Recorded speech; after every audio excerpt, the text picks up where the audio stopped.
ডাঙৰীয়াই গোটেইখিনি কথা ক'লে, সভাপতি ডাঙৰীয়াই গোটেইখিনি কথা ক'লে যে অনাগত দিনত বৰপেটা জিলা সমিতিখন যে অধিক শক্তিশালী হয় তাৰে আশা কৰিছোঁ। আৰু সকলোৰে তত্বাৱধানত যাতে বৰপেটা জিলাৰ নাম 1 নম্বৰ লিষ্টত থাকে, মই তাৰে আশা কৰোঁ। কিমানজনীয়া কমিটি? 45জনীয়া কমিটি হৈছে।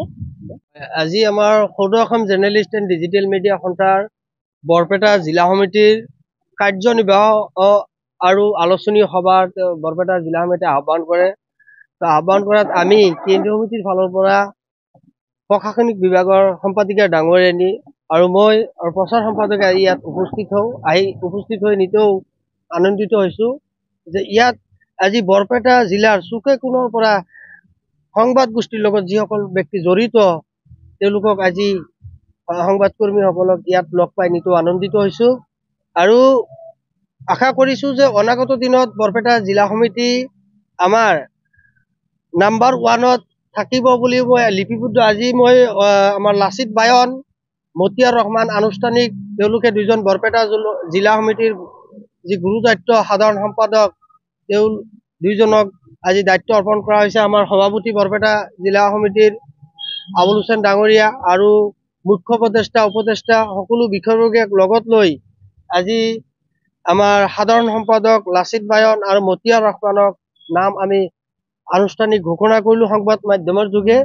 গতিকে আৰু মই আশা ৰাখিছোঁ যে আমাৰ যিসকল সংবাদ কৰ্মী আছে সকলোৱে যাতে নিষ্ঠাৰে সততাৰে যাতে এই সদৌ Assam journalist and digital media সন্থাৰ বেনাৰৰ তলত থাকি তেওঁলোকে কাম কৰি যায়, তাৰ কাৰণে আজি আহ্বান জনাইছোঁ।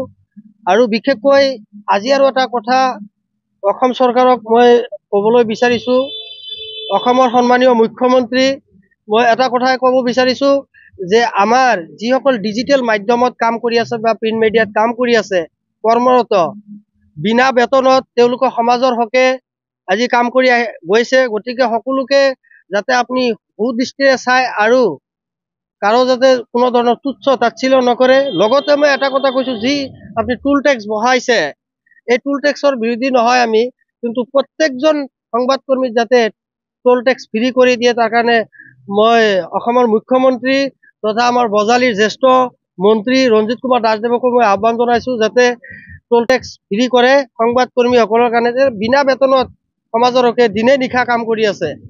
গতিকে এইখিনি কৈছোঁ। আমাৰ কেন্দ্ৰীয় সমিতিৰ প্ৰশাসনিক ডাঙৰীয়ানী আছে, তেওঁ দুই এষাৰ ক'ব আৰু আমাৰ বৰপেটাৰ সভাপতি আছে।